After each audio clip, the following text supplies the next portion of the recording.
Falling Guillotine has always been one of my personal favorite swords ever released in Destiny 2. I always got that old vibe about Dark Drinker with this sword. And then I looked back at the old swords in D2 Year 1, the Crown Splitter especially. Now, these are the class specific swords, and this is the one for the Titan.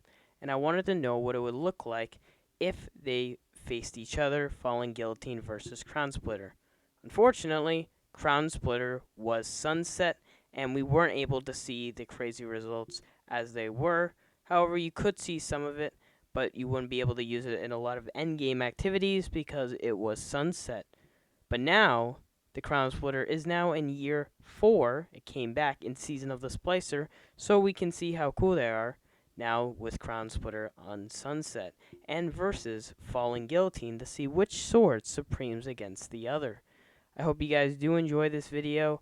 If you guys do and find it informative, then I would really appreciate your subscription to this YouTube channel. But other than that, let's get right into it.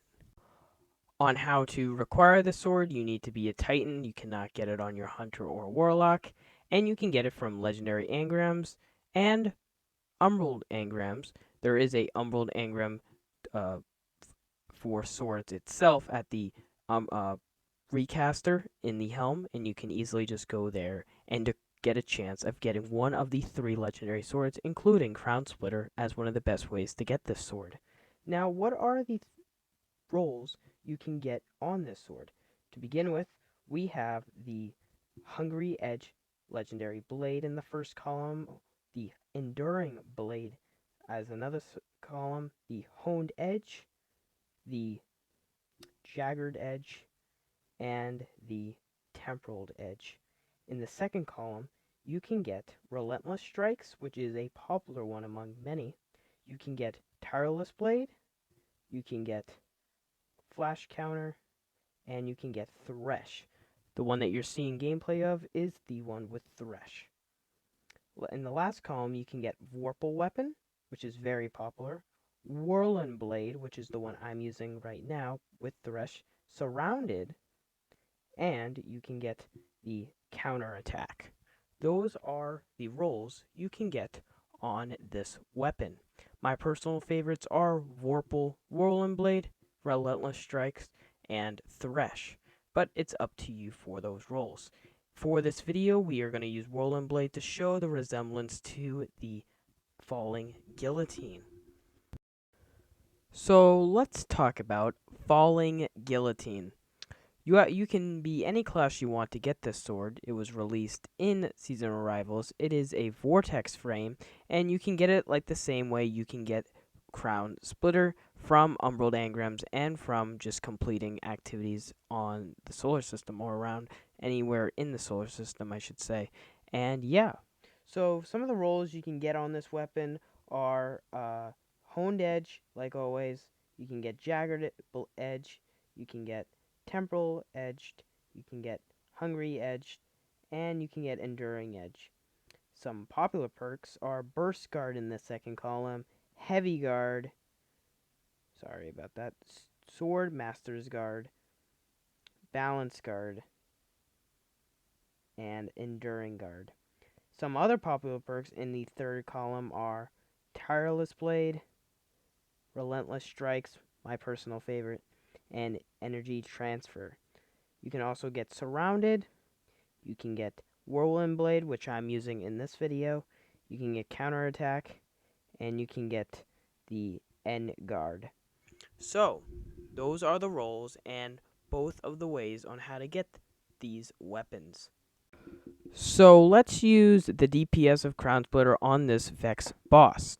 We can see that I do about only 3 light attacks on this Vex boss. I know it's not as much DPS as like a Cabal boss in a Lost Sector or as like a raid boss, but let's just use it as a test.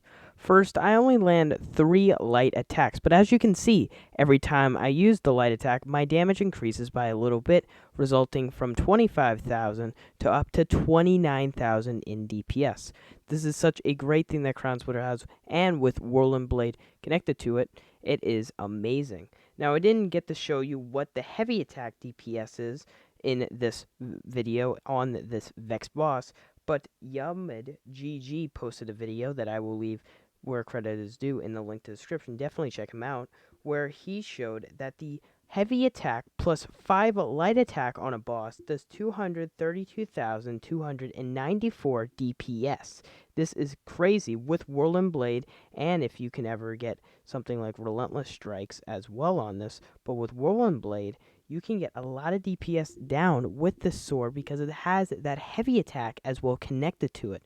So with this heavy attack that Falling Guillotine does not have, plus you can get the Whirling Blade, it just brutally destroys anything that it touches. Now, what I use with Whirling Blade on my Falling Guillotine, I use 3 Whirling shots plus its Vortex heavy attack. Now, I do a lot of DPS, including that. I did not show you the 5 Whirling shots, my bad, because the boss had no health because I was too good at the game. Just kidding. Maybe I'm bad. I don't know. But as you can see, I am using 3 Whirling shots. Now, I'm doing more DPS because of Whirling Blade, and I'm having my Vortex shot, resulting in, if you see a boss, as you can see in Yama GG, and again, go check him out, he uses 5 of the Whirling shots plus the Vortex shot on the Cabal boss, and he results in doing 167,600 DPS. Now, that's huge amounts of DPS. However, as you saw before, the Crown Splitter did beat that, resulting in showing that a lot more DPS was given to Crown Splitter due to how much the heavy attack he had compared to the Vortex attack that Falling Guillotine had, resulting in 49,294 DPS Falling Guillotine does, and Crown Splitter does 52,947. Now, of course, Crown Splitter can beat Falling Guillotine. That's the short answer here. But is Falling Guillotine automatically like S tier or F tier? No.